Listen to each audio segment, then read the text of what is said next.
Good afternoon friends. लक्ष्य civil सेवा संस्थान की तरफ से जो आज करंट अफेयर्स का जो स्लाइड आपके सामने प्रस्तुत कर रहा हूं, उसमें दो टॉपिक हमने लिया है, जिसमें कि पहला टॉपिक आपके सामने है भारत सरकार के कैबिनेट सचिव, अत्यंत महत्वपूर्ण पद है और कैबिनेट सचिव के तौर पे जिनकी नियुक्ति हुई है उनका नाम डॉक्टर टीबी सोमनाथन है। वो डॉक्टर नहीं जो एमबीबीएस एमडी है, वो जो डॉक्टर हैं दरअसल वो पीएचडी होल्डर है और जहाँ से उन्होंने पीएचडी का डिग्री लिया है वो कलकत्ता यूनिवर्सिटी है। इकोनॉमिक्स में उन्होंने अपना जो पीएचडी है, जो डॉक्टरेट है, उन्होंने कंप्लीट किया है। काफ़ी विद्वान प्रशासक है और प्रधानमंत्री कार्यालय में उनका पहले का भी अनुभव है। उनके बारे में हम लोग चर्चा करेंगे, उनके बारे में हम लोग जानेंगे। और दूसरा जो एक संगठन हमने लिया है जो न्यूज़ में है वो है संघाई सहयोग संगठन एससीओ।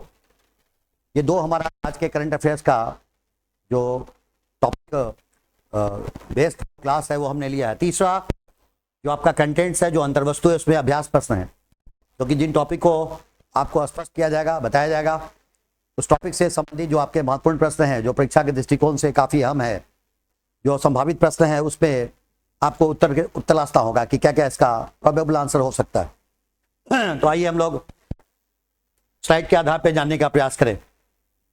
यही वो फोटोग्राफ है जो देश के सबसे बड़े प्रशासक का है, जिनका नाम है डॉक्टर टीबी सोमनाथन। ये हमारे सोमनाथन साहब है, तमिलनाडु कैडर के आईएएस अधिकारी, तमिलनाडु कैडर के आईएएस अधिकारी हैं, फाइनेंशियल एक्सपर्ट है। इनके बैकग्राउंड के बारे में जानेंगे तो फाइनेंशियल एक्सपर्ट है, चार्टर अकाउंटेंट्स है, 4 CA की डिग्री है, CFA और भी कई सारी डिग्री है, कंपनी सेक्रेटरी की डिग्री है, फाइनेंशियल एक्सपर्ट है। इसे आईएएस के साथ साथ इन्होंने अपने फिनेंशियल जो जानकारी है उसको भी कहीं ना कहीं उस पर मास्टरी किया है। अभी अभी हमने कहा कि इनके पास पीएचडी की डिग्री भी है। जो हमारे कैबिनेट सचिव साहब हैं, नए कैबिनेट सचिव साहब हैं, इससे पहले उन्होंने भारत सरकार में ही वित्त सचिव का जो पद है उसको प्राप्त किया और अभी अभी उनके नेतृत्व में इस बार का जो अंतरिम बजट है वो, और दूसरा जो अभी जो फुल बजट इस साल के लिए प्रस्तुत किया गया है, तो बजट इन्होंने बनाने का काम किया है। ये हमारे टीवी सोमनाथन साहब है। अब इनके बारे में जानकारी जाने और भारत सरकार के जो कैबिनेट सचिव है उनके बारे में भी हम लोग जानेंगे और ये भी देखेंगे जो कैबिनेट सचिव है उसका काम क्या है। इसी के अंतर्गत कैबिनेट सचिवालय की बात भी होगी। देश का सबसे महत्वपूर्ण प्रशासनिक पद है। हमारे यहाँ संघीय व्यवस्था है। संघीय व्यवस्था के अंतर्गत पावर का डिस्ट्रीब्यूशन है, पावर का डिवीजन किया गया। एक संघ में शक्ति है, दूसरा राज्य में शक्ति। यह जो शक्ति है, यह जो पावर है, भले ही वो संघीय व्यवस्था के नाम से है, लेकिन अभी भी जो संघीय प्रशासन है वो काफ़ी अहम रखता है, क्योंकि हमारे यहाँ संघीय प्रशासन की प्रकृति वह नहीं जो ऐसे अमेरिका में है। हमने जो संघीय प्रशासनिक व्यवस्था को लिया है वो कनाडा के संवैधानिक व्यवस्था पर आधारित है। इसमें केंद्र सरकार को अधिकार और शक्तियाँ ज़्यादा दी गई, इसलिए वैसा पदाधिकारी जो केंद्र सरकार के कार्य संचालन से संबंधित होगा, स्पष्ट है कि उसकी भूमिका ज़्यादा होगी। इस दृष्टिकोण से खासकर वह प्रशासनिक पद जो देश का सबसे बड़ा एडमिनिस्ट्रेटिव रोल अदा करे, वो निश्चित तौर पे आपके लिए काफ़ी अहम होगा। तो सबसे बड़ा प्रशासनिक पद है जिसका नाम कैबिनेट सचिव।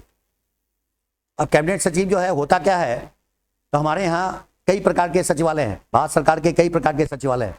लोकसभा सचिवालय भी है, राज्यसभा सचिवालय भी है, प्रधानमंत्री सचिवालय भी है, राष्ट्रपति जी का अलग सचिवालय है, उपराष्ट्रपति जी का सचिवालय अलग है, प्रधानमंत्री का सचिवालय भी है और कैबिनेट सचिवालय भी। इतने सारे सचिवालय हैं। इन्हीं सचिवालयों के द्वारा इस देश की प्रशासनिक जो व्यवस्था है, जो एडमिनिस्ट्रेटिव स्ट्रक्चर है, वो चलाई जाती है। तो ये जो जिस सचिवालय का प्रमुख है वो प्रधानमंत्री सचिवालय नहीं है, वो राष्ट्रपति सचिवालय नहीं है, वो सचिवालय लोकसभा सचिवालय नहीं है, वो राज्यसभा सचिवालय नहीं है। हर सचिवालय के जो पदाधिकारी हैं उनके पदाधिकारी अलग अलग होते हैं। ये कैबिनेट सचिवालय और ये सचिवालय, जितने भी सचिवालय हैं भारत सरकार के, जितने भी सचिवालय हैं, उनमें सबसे ताकतवर, सबसे महत्वपूर्ण जो सचिवालय है वो कैबिनेट सचिवालय। इसको स्मरण में रखेंगे। ये कैबिनेट सचिवालय आखिर बना कैसे, इसने अपने पावर को, अपनी शक्ति को कहाँ से लिया, इसके लिए थोड़ा भारतीय संविधान जानना पड़ेगा, क्योंकि भारतीय संविधान की चर्चा हमने अपने प्रीवियस वीडियो में किया था, जब चर्चा हुई थी appointments committee of the cabinet. उसमें आपको ये देखना पड़ेगा कि इसकी बुनियाद कहाँ से आई। तो भारतीय संविधान में एक प्रावधान है, हमने प्रीवियस वीडियो में अपने प्रावधान में कहा था, इसको हम लोग कहते हैं आर्टिकल 77।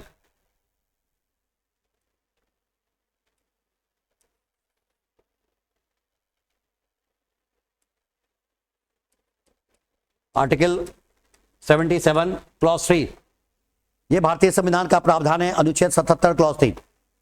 इसमें यह कहा गया है कि संघ की जो कार्यपालिका शक्ति है वो भारत के राष्ट्रपति के नाम से होगी, और इसके साथ जो संघ की कार्यपालिका शक्ति का जो संचालन होगा वो संचालन किसी नियम के अंतर्गत होगा। उस नियम का जो निर्माण हुआ है 1961 में हुआ। उसमें कार्य का आवंटन कैसे किया जाएगा, कार्य का संचालन कैसे किया जाएगा, इन दो तमाम शब्दावलियों को लाया गया। यही है कैबिनेट सचिवालय के अंतर्गत, यही कैबिनेट सचिवालय है।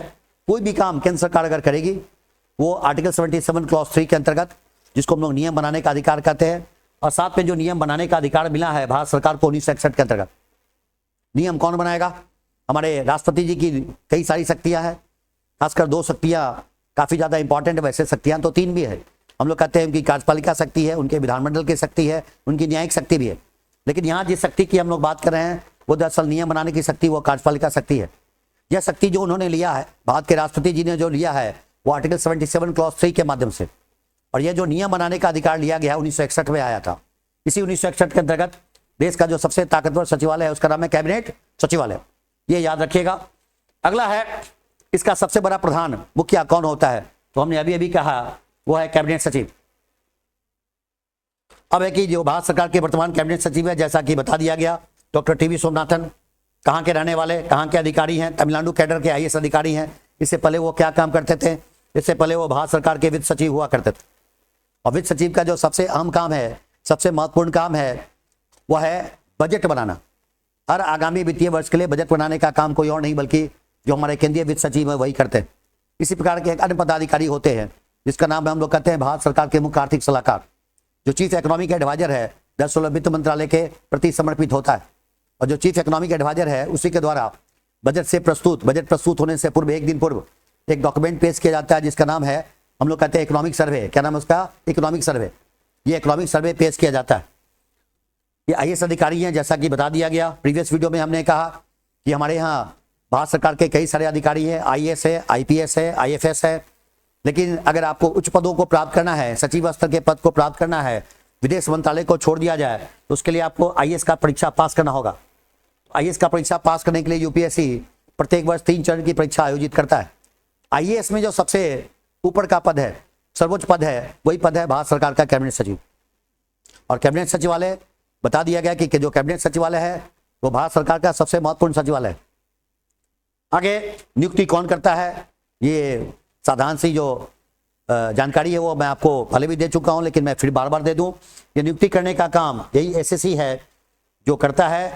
वैसे प्रैक्टिकली ये काम कोई और नहीं बल्कि प्रधानमंत्री खुद करता है। लेकिन जब इंस्टीट्यूशन की बात करेंगे, बॉडी की बात करेंगे, तो यह काम करेगा एसएससी, जिसको कहते हैं नियुक्ति पर मंत्रिमंडलीय समिति। इसमें अध्यक्षता प्रधानमंत्री के द्वारा होती है और साथ में इसमें एकमात्र मेंबरान होते हैं जो भारत सरकार के एक काफी प्रभावशाली मंत्री होंगे, जिनका नाम है केंद्रीय गृह मंत्री साहब, जो हमारे श्री अमित शाह जी हैं। अग्रता सूची एक टर्म है, अग्रता सूची, जिसको हम लोग कहते हैं अंग्रेजी में order of precedence, PRECEDENCE, order of precedence. ये अग्रता सूची का कोई कानूनी महत्व नहीं है, एक तरीके से कह सकते हैं कि ये प्रोटोकॉल है। ये कौन बनाता है, अग्रता सूची कौन बनाता है? तो इसमें बनाने का काम भारत के राष्ट्रपति जी के द्वारा है, राष्ट्रपति सचिवालय है।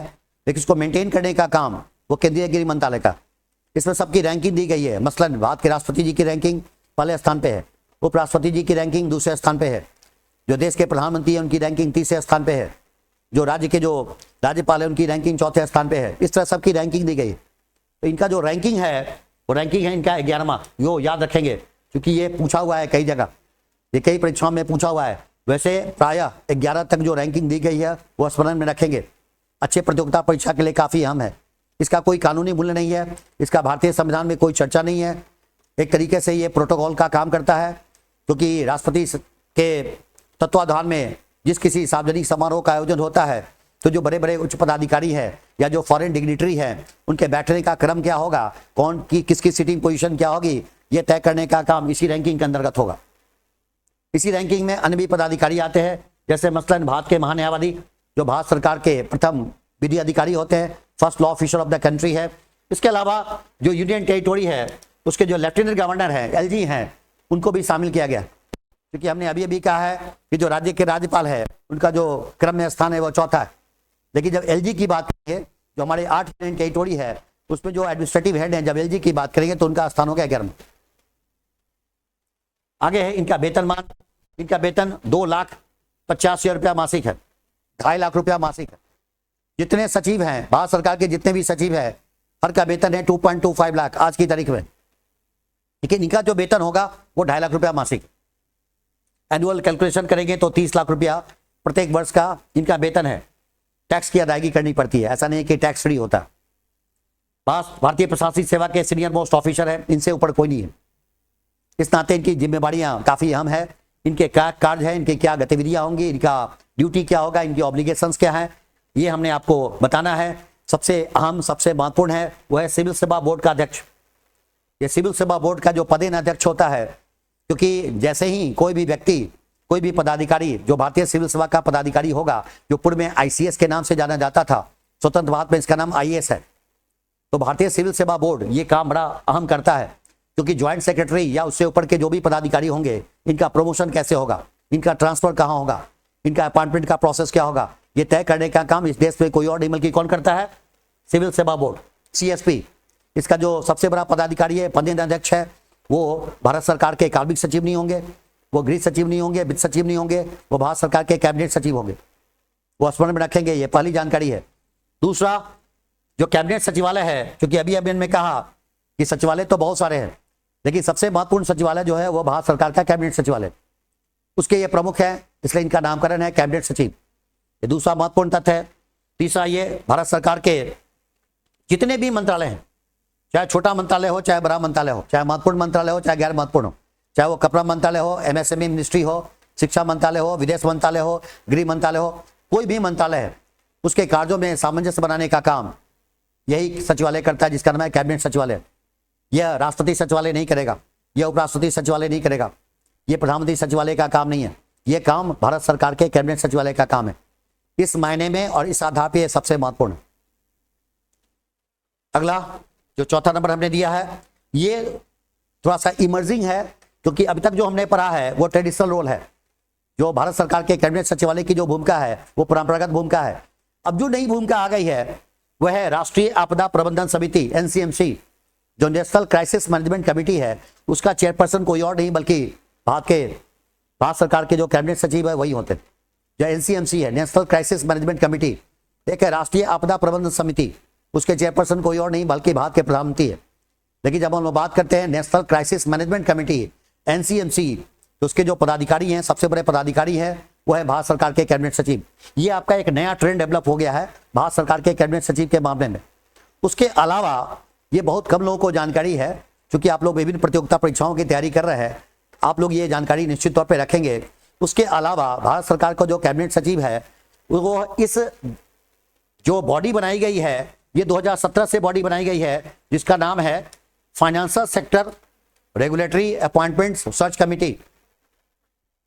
इस देश में जितने भी फाइनेंशियल सेक्टर रेगुलेटर है, क्योंकि पहले हमारे यहाँ 1988 से पहले हमारे यहाँ फाइनेंशियल सेक्टर एक ही हुआ करता था, आरबीआई।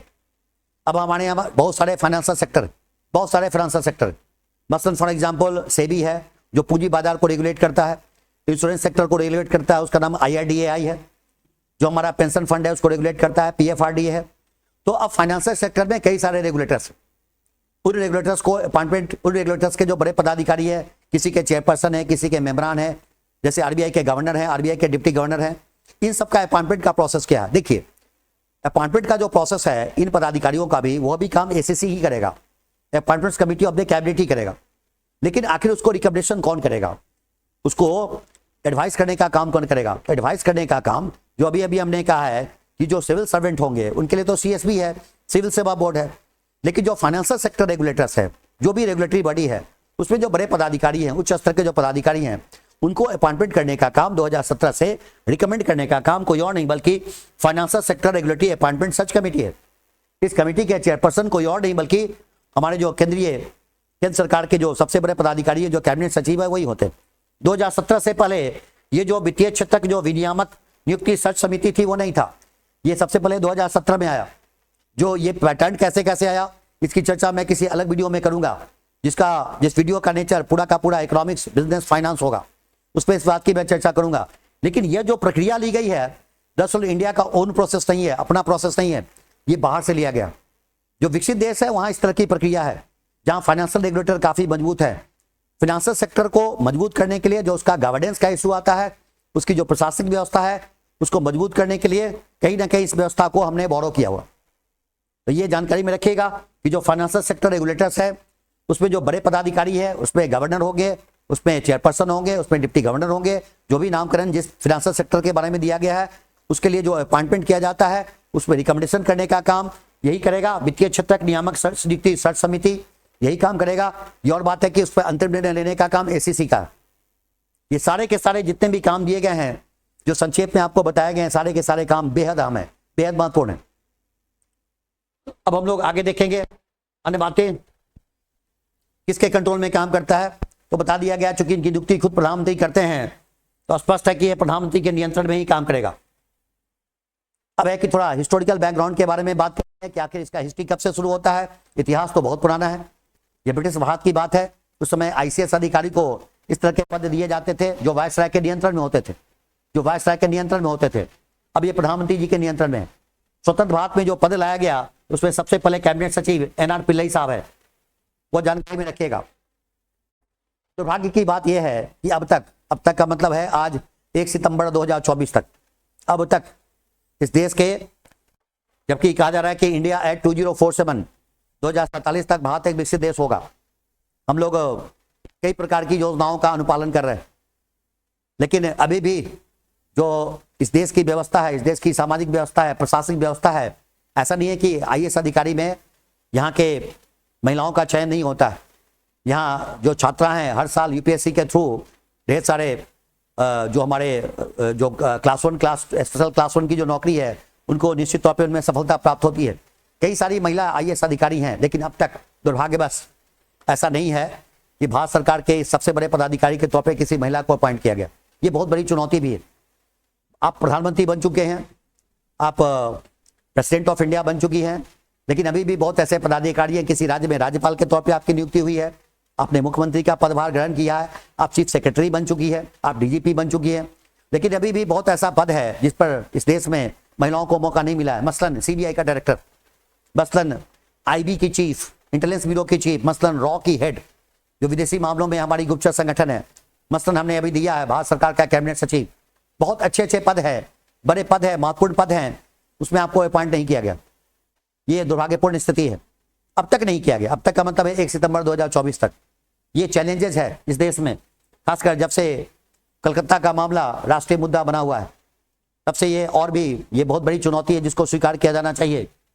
जो पॉलिसी मेकर्स है उनको निश्चित तौर पर इस बारे में गंभीरतापूर्वक विचार करना चाहिए कि आखिर वो कौन सा इशू आता है जो किसी आईएएस अधिकारी को इस बड़े पद को हासिल करने से रोकने का काम कर रहा। अब हम लोग देखते हैं कुछ अन्य बातें जो भारत सरकार के कैबिनेट सचिव के संबंध में हैं।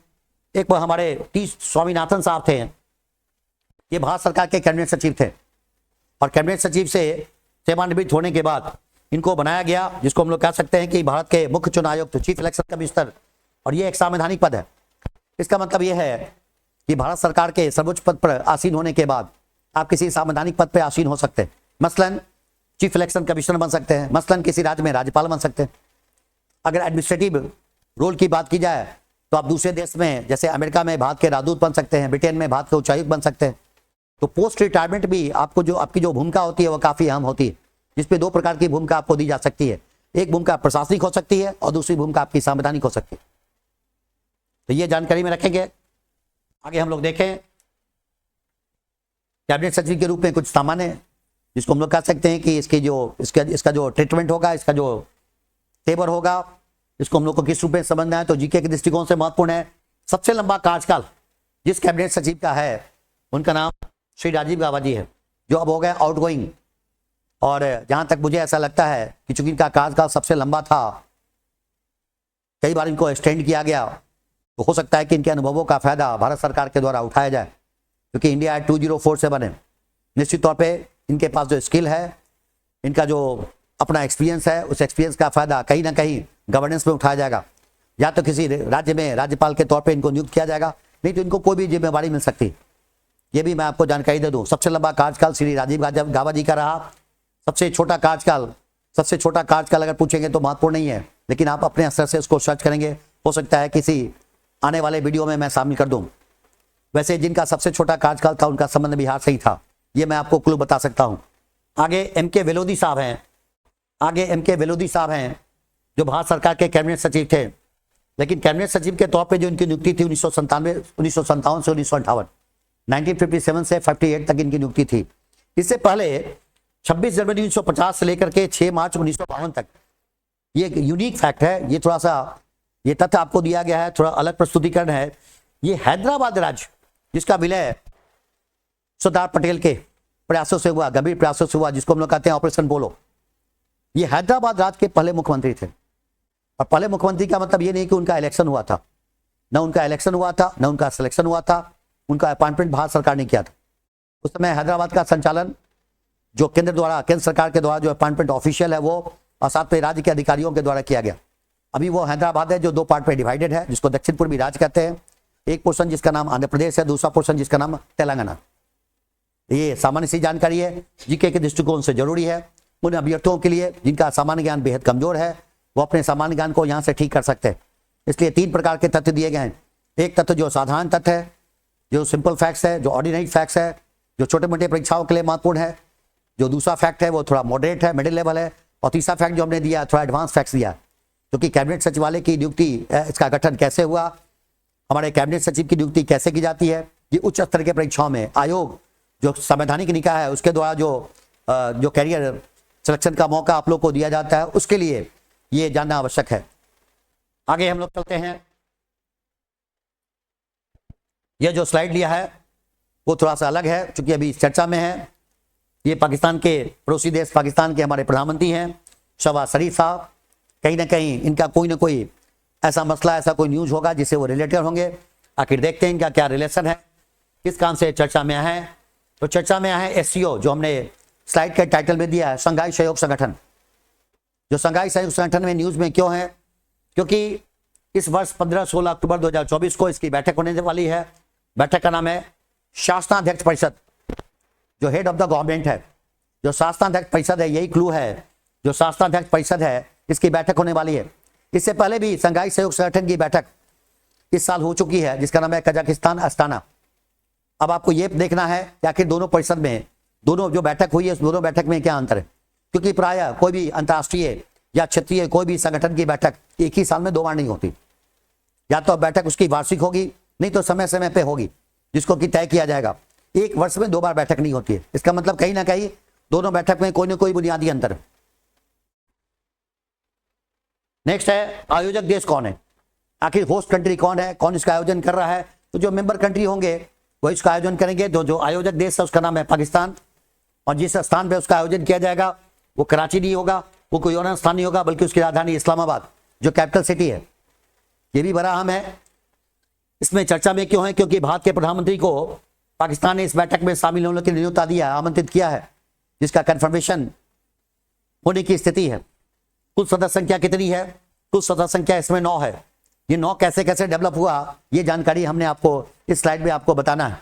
टोटल संख्या 9 है। इसकी स्थापना कब हुई, शंघाई सहयोग संगठन की स्थापना कब हुई, इसको स्मरण में रखेंगे 1996। इसमें कौन कौन सदस्य देश, पहला रूस, दूसरा चीन, तीसरा कजाकिस्तान, चौथा किर्गिजिस्तान और 5वां तजाकिस्तान। शुरू में जो इसका नामकरण था वो था शंघाई 5। स्थापना का वर्ष 1996। इसका सेक्रेटरीट कहाँ है, इसका हेडक्वार्टर्स कहाँ है, इसका हेडक्वार्टर्स है बीजिंग। और बीजिंग कहाँ है, तो चाइना में, जो हमारा पड़ोसी देश है, जो हमारा बड़ा भाई है, जो आमतौर पे अपनी पोजीशन का दुरुपयोग करता है। इसके बारे में अन्य कुछ जानकारियां, इसके बारे में सबसे महत्वपूर्ण जानकारी यह है कि ये जो इंस्टीट्यूशन है regional anti terrorist structure RATS, rats, ये परीक्षा के लिए काफी महत्वपूर्ण है। रैट्स, ये रैट्स का संबंध अगर पूछा जाता है कि किससे है, तो शंघाई सहयोग संगठन। इसका मुख्यालय इसकी जो कार्यकारिणी समिति है कहीं और है, वो है ताशकंद। और ताशकंद आपकी जानकारी में है कि कहां होगा, उज्बेकिस्तान। अगला, ये जो मेंबरान है शंघाई 5, वो कैसे कैसे भरा। वर्ष 2001 में इसमें एक्सपेंशन हुआ, इसमें विस्तार किया गया। जिस देश को शामिल किया गया उसका नाम है उज्बेकिस्तान, क्योंकि अभी ताशकंद की चर्चा हुई। जो रैट्स है रीजनल एंटी टेररिस्ट स्ट्रक्चर, जिसका मुख्यालय है, जिसकी कार्यकारिणी समिति की बैठक होती है। आगे भारत और पाकिस्तान कब शामिल हुआ, भारत और पाकिस्तान शामिल हुआ 2017 में, वो याद रखेंगे। इसका मतलब है भारत इसका संस्थापक सदस्य देश नहीं था। इसका फाउंडर मेंबर नहीं था। तो 5 हो गया, 5 के बाद एक 6 हो गया, उज्बेकिस्तान छठा हो गया, भारत और पाकिस्तान हो गया 2017 में, यानी 6 + 2 = 8 हो गया। अब एक 9वां कंट्री कौन है? तो 9वां कंट्री जो शामिल हुआ है वो पिछले वर्ष शामिल हुआ, जिसका नाम है ईरान। अब ये ब्रॉड बेस हो गया। अब इसका जो आधार है, जो सदस्यता का आधार है वो व्यापक हो गया। कुल सदस्य देशों की संख्या हो गई 9।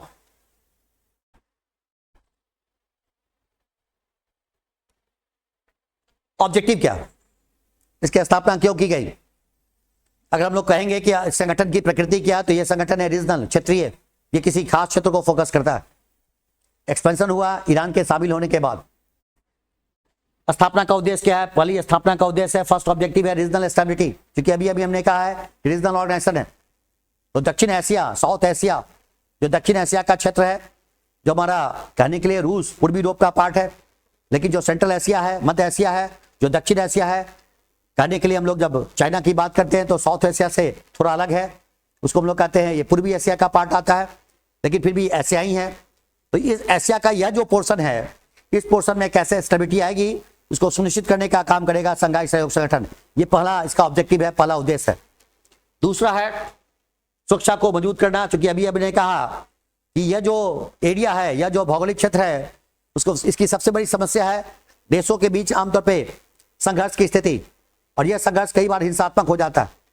भारत और पाकिस्तान के बीच झगड़ा, भारत और चाइना के बीच झगड़ा, ये कुछ ऐसे झगड़े हैं जो कई बार फुल वार का नाम ले चुका है। आपको मैं जानकारी दे दूं कि भारत और चीन के बीच जो पहला युद्ध हुआ था 1962 में, भारत और पाकिस्तान के बीच हमारा 1965-1971 में वार हो चुका है। इसके साथ साथ 1999 में भी कारगिल, जिसको कि फुल वार के रूप में डिक्लेयर नहीं किया गया, लेकिन कहीं ना कहीं छद्म युद्ध का नाम दिया गया। तो रीजनल स्टेबिलिटी और रीजनल सिक्योरिटी के लिए, क्षेत्रीय स्थिरता के लिए, क्षेत्रीय सुरक्षा के लिए संगठन को लाया गया। अन्य भी इसके ऑब्जेक्टिव है, जिसको हम लोग कह सकते हैं आर्थिक सहयोग। ये इकोनॉमिक कॉपरेशन भी इसका एक पार्ट आता है, लेकिन यह जो आर्थिक सहयोग है ये बहुत ज्यादा अहम नहीं है, बहुत ज्यादा महत्वपूर्ण नहीं है। दरअसल सुरक्षात्मक पहलू इसके लिए वो सबसे ज्यादा उपयुक्त शब्दावली होगा। इसी सुरक्षात्मक पहलू के अंतर्गत जो आतंकवाद विरोधी अभियान है, उसको जो प्रोत्साहन दिया जाएगा, आतंकवाद विरोधी अभियान को प्रोत्साहन दिया जाएगा वो सदस्य देशों के द्वारा, क्योंकि इससे ईरान भी कहीं ना कहीं प्रभावित है। आपको मैं जानकारी दे दूं कि अभी ईरान के राष्ट्रपति जी का जो शपथ समारोह हुआ, उसमें जो हम लोग कह सकते हैं कि फिलिस्तीन के किसी पर्टिकुलर ऑर्गेनाइजेशन के किसी नेता की हत्या कर दी गई उस समारोह के बाद। तो आप देख सकते हैं कि ईरान में भी बहुत स्थिरता की स्थिति नहीं है। तो कहीं ना कहीं जो हमारे 9 मेंबरान कंट्री हैं वो आतंकवादी समस्या से ग्रसित है, जिसपे भारत कुछ ज्यादा ग्रसित है, पाकिस्तान कुछ ज्यादा ग्रसित है। उसको रोकने का काम करेगा शंघाई सहयोग संगठन। लेकिन कोई भी डिप्लोमेसी का कोई भी स्वरूप क्यों ना हो, बट उसका एक स्वरूप आर्थिक और तकनीकी जरूर होता है। हालांकि उसके साथ साथ आर्थिक तकनीकी के साथ साथ एक सांस्कृतिक संबंध को भी कहीं ना कहीं स्वीकार किया जाता है। ये जानकारी रखनी है। भारत ने भी कुछ प्रस्ताव दिया। भारत के प्रस्ताव का नाम है सागर। हमारे प्रधानमंत्री जी के द्वारा यह प्रस्ताव दिया गया, यह नामकरण दिया गया जिसका नाम है सागर। मोदी जी के द्वारा नामकरण दिया गया जिसका नाम है सागर। सागर का पूरा नाम याद रखिएगा, सिक्योरिटी है, ग्रोथ है for all in the region. ये बड़ा इंपॉर्टेंट है। ये सागर को कैसे इंप्लीमेंट किया जाए, कैसे इंकरेज किया जाए, ये प्रधानमंत्री मोदी जी का सपना है, और मुझे लगता है कि ये काफी व्यवहारिक रणनीति है। इसमें जब सिक्योरिटी की बात करते हैं, ग्रोथ की बात करते हैं, तो दोनों बातें आ गई। रीजनल सिक्योरिटी की बात हो गई, और साथ में जब ग्रोथ की बात करते हैं तो इकोनॉमिक ग्रोथ है, आर्थिक समृद्धि है, जो काफी अहम है। अगर जितने भी सदस्य देश हैं, 9 सदस्य देश हैं, आपस में आर्थिक गतिविधि को अगर कोऑर्डिनेट करें, समन्वय स्थापित करें, तो निश्चित तौर पर जो सिक्योरिटी का एस्पेक्ट होगा वो पूरा होगा। ये बड़ा व्यवहारिक आयाम हमारे प्रधानमंत्री जी के द्वारा दिया गया है। इस संगठन के द्वारा जो भारत सरकार का अपना एक कैच फ्रेज है, जो प्रायः चर्चा में होता है, एक पृथ्वी, एक परिवार और एक भविष्य। ये कॉन्सेप्ट है जिसको कि क्रमशः, जिसको हम लोग कई बार कहते हैं वसुधैव कुटुंबकम, जो कई बार हम लोग यूज करते हैं वसुधैव कुटुंबकम, जो शब्दावली आती है उसी शब्दावली का यह सामान्य अर्थ है। इन संगठनों के माध्यम से, जो भी संगठन होंगे, ये तो शंघाई सहयोग संगठन है, किसी भी संगठन के माध्यम से भारत सरकार की जो विदेश नीति है उसमें कहीं ना कहीं इस भावना को हम लोग अनुपालन करने की कोशिश करते हैं। तो ये 2 टॉपिक थे जिसकी बात की चर्चा हमने किया, जिन तत्वों की मन में बात की, जो महत्वपूर्ण बातें थी जिनको रेखांकित किया गया। ये आपके आने वाले परीक्षाओं के लिए काफी अहम है। अब हम लोगों ने जो अब तक पढ़ा, जो हम लोगों ने अब तक जाना, हो सकता है यह संभव है कि आप लोग पहले से भी कुछ जान रहे हो, लेकिन कुछ प्रैक्टिस क्वेश्चन के माध्यम से हम लोग ये देख ले कि ये जानकारी कहां तक आपको प्राप्त है।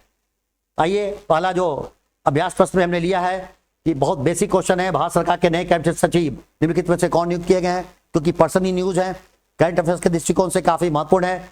जो राजीव गाबा जी है वो अब पुराने हो गए, वो जा चुके हैं। जो सबसे लंबे समय तक जिनका कार्यकाल था वो जा चुके हैं। जो कैबिनेट सचिव थे कुछ दिन पहले तक, जो नए कैबिनेट सचिव बने हैं वो डॉक्टर टीवी सोमनाथन। ये उत्तर आपका सही है। जो गोविंद मोहन सिंह हैं, यह जो हमारे गोविंद मोहन जी हैं, ये भी सेक्रेटरी हैं, ये भी आईएएस अधिकारी हैं, लेकिन जिस विभाग के सबसे बड़े पदाधिकारी हैं वो केंद्रीय गृह मंत्रालय हैं, ये भारत सरकार के गृह सचिव हैं।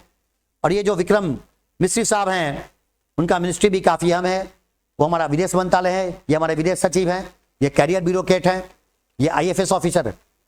तो चारों के चारों जो व्यक्तित्व है हमारे लिए अहम है। लेकिन चूंकि प्रश्न पूछा जा रहा है कौन भारत सरकार के नए कैबिनेट सचिव है, so here the correct answer is b, doctor TV Somanathan. अगला प्रश्न है जो आपके स्क्रीन पे आएगा कि भारत सरकार की जो अग्रता सूची है उसमें देश के जो कैबिनेट सचिव हैं उनकी रैंकिंग क्या है। हमने दिया है छठा, हमने दिया 9वां, हमने दिया 9 क और हमने दिया 11वां। और मैंने अभी अभी कहा है कि जो गंभीर अभ्यर्थी हैं उनके लिए भारत सरकार की जो अग्रता सूची है उसकी जानकारी अपेक्षित है। तो अकॉर्डिंग टू द क्वेश्चन अभी अभी जानकारी हमने आपको दिया है, so here the correct answer ये 11वां। और 11वां में भारत सरकार के कैबिनेट सचिव के अलावा जो 2 अन्य डेजिग्नेशन वाले व्यक्ति हैं उसमें हम लोग कह सकते हैं कि भारत सरकार के फर्स्ट लॉ ऑफिसर जो हमारे अटॉर्नी जनरल साहब हैं, और दूसरा जितने भी लेफ्टिनेंट गवर्नर हैं यूनियन टेरिटोरी के उनको भी शामिल किया गया है, रैंकिंग नंबर 11। और ये जो अग्रता सूची बनाई गई है, ये अग्रता सूची बनाने का काम राष्ट्रपति सचिवालय के द्वारा किया जाता है, उसको मेंटेन करने का काम केंद्रीय गृह मंत्रालय करती है। सभी गंभीर अभ्यर्थियों से अपेक्षा है कि अग्रता सूची में 1 से 11 तक कौन कौन है उसको निश्चित तौर पर स्मरण में रखेंगे, क्योंकि अब विभिन्न प्रतियोगिता परीक्षा में पूछने का जो ट्रेंड है वो डेवलप हो चुका है। अगला प्रश्न है प्रश्न संख्या 3 स्वतंत्र भारत के पहले कैबिनेट सचिव कौन थे। अभी अभी हमने बताया है बेलोदी साहब, पिल्लई, स्वामीनाथन, पांडे जी, इसमें चारों के चारों कैबिनेट सचिव थे। लेकिन जब मैं बात कर रहा हूं प्रथम कैबिनेट सचिव स्वतंत्र भारत के, तो स्पष्ट रूप से इसकी जानकारी आपको अभी अभी दी गई है। So here the correct answer is NR. Pillai. Historical background भी हम लोग को जानना चाहिए ताकि सामान्य ज्ञान भी हम लोग का धीरे धीरे करके मजबूत हो सके।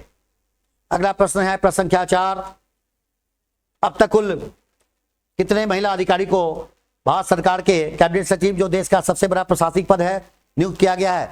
अब तक का मतलब है आज 1 सितंबर 2024 तक, दुर्भाग्यवश एक भी नहीं। जो सबसे बड़ा चैलेंज है इस देश की महिलाओं के लिए, इस देश की छात्राओं के लिए सबसे बड़ा चैलेंज है। अगर उनका विकास नहीं होगा, वो मुख्य धारा में नहीं आएंगी, तो इंडिया एक्ट 2047 कैसे होगा। अभी अंतर्राष्ट्रीय मुद्रा कोष की जो पहली महिला डीएमडी हैं वो भी भारत की यात्रा पे थी, भारतीय मूल की है, नाम है गीता गोपीनाथ, श्रीमती गीता गोपीनाथ भारत की यात्रा पे हैं। उन्होंने भी कहा कि बहुत जल्द भारत विकसित देशों की श्रेणी में आएगा। लेकिन जब तक इन महिला समुदायों को, जब तक इन महिलाओं को हम लोग मुख्य धारा में नहीं लाएंगे, सामाजिक आर्थिक विकास की धारा में नहीं लाएंगे, महत्वपूर्ण पदों पर आसीन नहीं होंगी, तब तक निश्चित तौर पर जो आगे की जो भूमिका होगी, भूमिका कैसे होगी। तो ये काफी अहम है और बहुत बड़ा चैलेंज भी है। ऐसा नहीं है, मैंने अभी भी कहा है कि आईएएस की परीक्षा पास नहीं करती हैं आप आईएएस टॉप करती हैं, आपका नंबर 1 पोजीशन होता है। लेकिन ऐसा क्या वजह है, ऐसे क्या कारण है, कौन सी समस्या आ रही है, किस अवरोध को लाया जा रहा है जिसकी वजह से ये आईएएस अधिकारी देश के सबसे बड़े पद पर नहीं पहुंचती। आप आईपीएस अधिकारी हैं, लेकिन कौन सी समस्या जिसकी वजह से आप सीबीआई डायरेक्टर नहीं हैं, आप रॉ की प्रमुख नहीं हैं, आप आईबी की प्रमुख नहीं हैं, कारण क्या है। अगला प्रश्न है प्रश्न संख्या 5, कौन देश के प्रथम कैबिनेट सचिव थे जिन्होंने अवकाश प्राप्ति के बाद भारत के चीफ इलेक्शन कमिश्नर के रूप में काम किया, जो एक संवैधानिक पद है। यह जीके के दृष्टिकोण से काफी महत्वपूर्ण है। वेलोदी, पिल्लई, स्वामीनाथन या पांडे, श्री विनोद पांडे जी। तो अभी अभी कहा गया, जिसकी जानकारी आपको दी गई, मुझे विश्वास है, यकीन है कि कम से कम इतना जो बेसिक फैक्ट है वो आपके दिमाग में होना चाहिए। सो here the correct answer is Shri T Swaminathan. अगला प्रश्न आपके स्क्रीन पे आएगा, प्रश्न संख्या 6, भारत सरकार का निम्नलिखित में से कौन सा पदाधिकारी राष्ट्रीय आपदा प्रबंधन समिति का प्रमुख होता है। यह संभावित प्रश्न है। इसको निश्चित तौर पे दिमाग में रखिएगा। पहला केंद्रीय गृह सचिव, दूसरा नीति आयोग के उपाध्यक्ष, तीसरा रक्षा सचिव और चौथा कैबिनेट सचिव। चारों मिलते जुलते नाम है।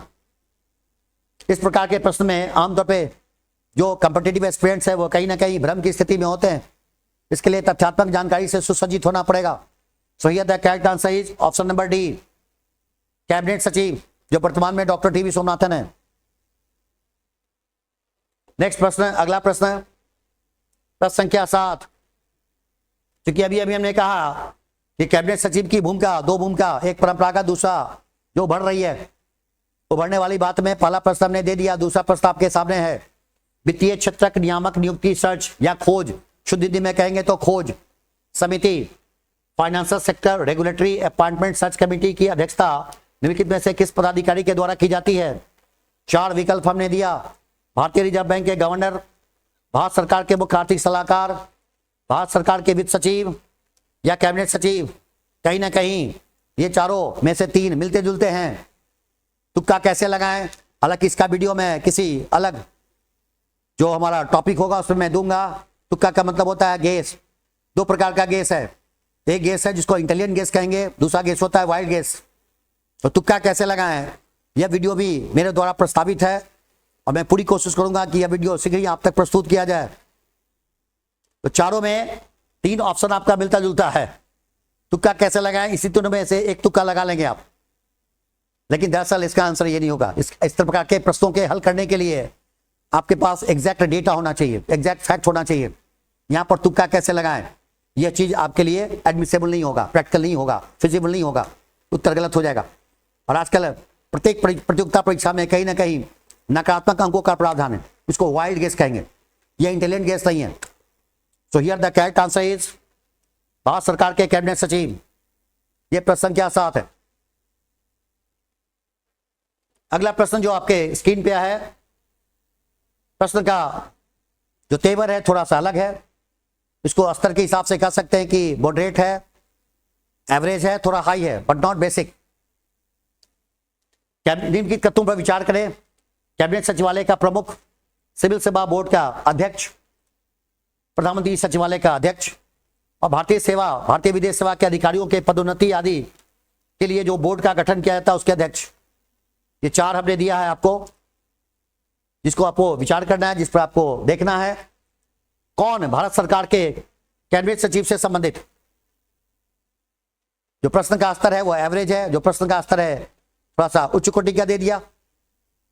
इसका उद्देश्य है जो कैंडिडेट संघ लोक सेवा आयोग, राज्य लोक सेवा की तैयारी कर रहे हैं उनके लिए काफी अहम है। जो कैंडिडेट अधिकारी वर्ग की तैयारी कर रहे हैं उनके लिए प्रश्न काफी महत्वपूर्ण है। यह प्रश्न हिंदी में फ्रेम किया गया है, लेकिन अगर आप चाहें तो इसको आप अंग्रेजी में ट्रांसलेट कर सकते हैं। इस देश का 2 नामकरण है, एक हिंदी एक अंग्रेजी। India that is called Bharat shall be a union of states. इसलिए इस देश के नागरिकों से अपेक्षा की जाती है कि वो कम से कम बाइलिंगुअल बने, दोनों भाषाओं पर इक्वल ग्रिप रखें, दोनों भाषाओं पे काम करें। बेहतर तो ये होगा कि 2 भाषा के अलावा भी एक तीसरी भाषा पे ही कहीं ना कहीं ग्रिप करें, जिसको हम लोग कहते हैं दक्षिण भारतीय भाषा। तभी इस देश का जो सामाजिक संस्कृति का विकास होगा वो तभी सुनिश्चित हो पाएगा। 22 भाषाएं हैं जो हमारे भारतीय संविधान के 8वें अनुसूची में शामिल हैं। 2 भाषाओं की जानकारी तो बेहद आवश्यक है, खासकर जो अधिकारी संपर्क में आना चाहते हैं। 4 हमने दिया है। भारत सरकार के कैबिनेट सचिव के कार्यक्रम से संबंधित है, उनकी गतिविधि से संबंधित है, उनकी जो ड्यूटी है उनसे संबंधित है, उनकी ऑब्लिगेशन से संबंधित है। तो here the correct answer is number 1। ये बिल्कुल सही है, जो नंबर 1 है बिल्कुल सही है। और दूसरा सिविल सेवा बोर्ड है वो भी सही है। लेकिन ये जो तीसरा है प्रधानमंत्री सचिवालय का अध्यक्ष, ये प्रधानमंत्री का प्रधान सचिव होता है। ये हमारे श्री पी के मिश्रा जी हैं। और प्रधानमंत्री की जो प्रधान सचिव जी हैं उनकी भी रैंकिंग भारत सरकार के कैबिनेट सचिव के बराबर है। ये भी मैं आपको जानकारी दे दूं, रैंकिंग बराबर है। लोकसभा के जो महासचिव होते हैं उनकी रैंकिंग भारत सरकार के कैबिनेट सचिव के बराबर है। राज्यसभा के जो महासचिव होते हैं उनकी रैंकिंग भारत सरकार के कैबिनेट सचिव के बराबर है। और एकमात्र फाइनेंशियल रेगुलेटर है आरबीआई, जिसके सबसे बड़े पदाधिकारी जो गवर्नर होते हैं उनकी रैंकिंग भी भारत सरकार के कैबिनेट सचिव के बराबर है। 2 सही है, तीसरा गलत है और चौथा भी गलत है।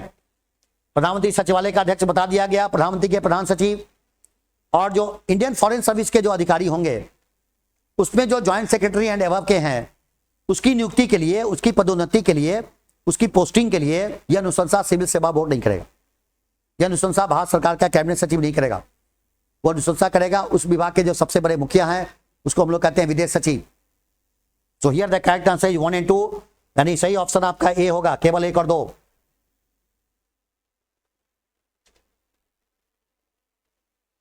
अगला प्रश्न, प्रश्न संख्या 9, भारत सरकार के कैबिनेट सचिव का वेतन कितना है? बहुत बेसिक क्वेश्चन हमने दिया है, बहुत सामान्य प्रश्न दिया है। भारत सरकार के कैबिनेट सचिव का वेतन कितना है? न 2,25,000 है, न 2,80,000। इसका सही वेतन है 2,50,000 मासिक। लेकिन 2,25,000 मासिक भी किसी को मिलता है, जिसको मिलता है उसको कहते हैं भारत सरकार के सचिव। 2,80,000 रुपया भी किसी को वेतन मिलता है, उसको हम लोग कहते हैं भारत के सबसे बड़े न्यायाधीश, चीफ जस्टिस ऑफ इंडिया। 3,50,000 रुपया वेतन भी किसी को मिलता है, उसको हम लोग कहते हैं राज्यों के राज्यपाल। तो सबका वेतन, इसकी जानकारी आपको बता दी गई इस छोटे से स्लाइड में। प्रश्न संख्या 10 है, हमने 15 प्रश्न लिए हैं। भारत सरकार को जो कैबिनेट सचिव है निम्नलिखित में से किसके नियंत्रण में कार्य करता है? अत्यंत सामान्य तथ्य, अत्यंत सामान्य तथ्य। एक बार सही तौर पे इस वीडियो को अगर आप सुन लेंगे, इस तरह के प्रश्नों का जवाब आप देंगे। इसलिए इस वीडियो को लाइक करना है, सब्सक्राइब करना है और शेयर करना है। भारत का राष्ट्रपति पहला विकल्प, दूसरा भारत के उपराष्ट्रपति दूसरा विकल्प, तीसरा लोकसभा के अध्यक्ष ये तीसरा विकल्प, और चौथा भारत के प्रधानमंत्री। स्टेट क्वेश्चन दिया गया है, स्टेट आंसर होगा। सो here the correct answer is prime minister of India. अपने भारत के प्रधानमंत्री की जो ड्यूटी है, जो ऑब्लिगेशन है, उसको पूरा करने के लिए सबसे बड़े, सबसे महत्वपूर्ण पदाधिकारी भारत सरकार के कैबिनेट सचिव है। प्रश्न संख्या 11, अक्टूबर 2024 में शंघाई सहयोग संगठन के शासनाध्यक्ष परिषद, जो गवर्नमेंट काउंसिल है, उसका हेड, बैठक आयोजन किस देश के द्वारा किया जा रहा है? ऑप्शन दिए गए हैं 4, और चारों के चारों जो देश है उसके मेंबरान कंट्री हैं, ऑल आर मेंबर्स, चीन, रूस, भारत और पाकिस्तान। सो here the correct answer is Pakistan. और पाकिस्तान का जो कैपिटल सिटी है उसका नाम है इस्लामाबाद। प्रश्न संख्या 12, शंघाई सहयोग संगठन का मुख्यालय कहाँ है? कोई भी किसी भी क्षेत्रीय संगठन, अंतर्राष्ट्रीय संगठन की बैठक होती है तो निश्चित तौर पे उसके बैकग्राउंड के बारे में जानने की अपेक्षा की जाती है। उसका मुख्यालय जरूर देख लेंगे, ताकि इस तरह के प्रैक्टिस एमसीक्यू पे आप लगातार अभ्यास करते रहेंगे। इससे जो भी प्रतियोगिता परीक्षा होगी उसमें आपकी सफलता सुनिश्चित है। यही वे है पढ़ने का, यही तरीका है पढ़ने का। 4 विकल्प हमने दिया है। जो एससीओ का मुख्यालय है, पहला बीजिंग, दूसरा मॉस्को, तीसरा इस्लामाबाद, चौथा नई दिल्ली। इस्लामाबाद चर्चा में है क्योंकि अक्टूबर में वहां बैठक होने वाली है। इसका जो करेक्ट आंसर है, ये जो 9 मेंबर कंट्री हैं उनमें सबसे महत्वपूर्ण, जो 9 मेंबर कंट्री है उसमें सबसे महत्वपूर्ण, सबसे बड़ी इकोनॉमिक एक्टिविटी, सबसे विशाल इकोनॉमिक एक्टिविटी वाला जो देश है उसका नाम है चीन, चाइना, बीजिंग। अगला प्रश्न, प्रश्न संख्या 13, चूंकि मैंने अभी भी कहा है हमने कुल 15 प्रश्न आपके सामने प्रस्तुत करना है। निम्नलिखित में से किस वर्ष भारत और पाकिस्तान शंघाई सहयोग संगठन को ज्वाइन किया? क्योंकि अलग अलग ज्वाइन करते तो झगड़ा हो जाता। अगर पाकिस्तान को पहले ज्वाइन कराया जाता तो झगड़ा होता, इंडिया नाराज हो जाता, कहता कि भाई हम ज्वाइन नहीं करेंगे। अगर भारत पहले ज्वाइन करता तो पाकिस्तान नाराज हो जाता, जो गांव घर में होता है, जो आप देखते हैं, जो हमारा ग्रामीण परिवेश है उसमें ऐसा ही होता है। कुतिया देहात है तो जाहिर सी बात है इस तरह की स्थिति आती है स्वाभाविक तौर पे। तो करेक्ट आंसर इसमें क्या होगा? करेक्ट आंसर हमारा होगा 2017। प्रश्न संख्या 13, दोनों को एक साथ, ताकि आपस में दोनों में तालमेल बना रहे हैं, 2017। अगला प्रश्न, प्रश्न संख्या 14, शंघाई सहयोग संगठन का जो नवीनतम सदस्य देश है पिछले वर्ष 2023 में बना है, और here the correct answer is Iran, जिसकी राजधानी तेहरान है। और अंतिम प्रश्न, प्रश्न संख्या 15, बहुत सिंपल क्वेश्चन हमने दिया है। कुल सदस्य देशों की संख्या कितनी? 8, 9, 10, 11। बहुत सिंपल प्रश्न दिए गए। एक बार प्रश्न को देखना है, तथ्य के आधार पर इसको हल करना है। कुछ सेकंड के अंदर इस प्रकार के प्रश्न हल किए जाते हैं। कोई तुक्का नहीं होता इस संबंध में, कोई तुक्का नहीं होता। जानकारी है तो सही है, जानकारी नहीं है तो गलत है। कोई एलिमिनेशन प्रोसेस अप्लाई नहीं होता। इस आधार पर अगर तुक्का लगाएंगे तो ये वाइल्ड गेस होगा जो गलत होगा, और अगर निगेटिव मार्किंग के किसी परीक्षा में जाते हैं तो वो गलत हो जाएगा। इस प्रकार के तुक्कों का प्रयोग ना करेंगे। तो कि और तुक्का कैसे लगाएं, ये जो ट्रिक है, ये जो टेक्निक है, किसी एक क्लास के माध्यम से कंप्लीट नहीं होगा। ये प्रत्येक हमारा करंट अफेयर्स का, जीके का जो एमसीक्यू टेस्ट के साथ जो क्लासेज हो रही है, उससे ही आप सीख पाएंगे कि किस तरह के प्रश्नों में तुक्का लगाना है, किस तरह के प्रश्न में तुक्का नहीं लगाना है। और जो तुक्का लगाना है, जिस तुक्के की पद्धति को डेवलप करना है, वो आपका इंटेलिजेंट गेस होना चाहिए। उस तरह के प्रश्नों की तकनीकी को भी इस वीडियो के माध्यम से आप लोग तक प्रेषित किया जाएगा, डिलीवर किया जाएगा। सो here the correct answer is, कितने सदस्य देश है? Correct answer is 9। और जो नवीनतम सदस्य देश है उसका नाम ईरान, जिसकी राजधानी है तेहरान। इसी के साथ आज दिनांक 1 सितंबर 2024 जो करंट अफेयर्स सामान्य ज्ञान का जो हमारा एक पोर्शन है, जो भाग है, जो हमारे संस्थान के लिए काफी महत्वपूर्ण है, जिसके माध्यम से हम आप लोग तक इस चीज को डिलीवर कर पाते हैं, इसकी कक्षा को मैं समाप्त करने की घोषणा करता हूं। अगले वीडियो के लिए पुनः हम इंतजार करेंगे। तब तक के लिए धन्यवाद। Have a nice day, take care.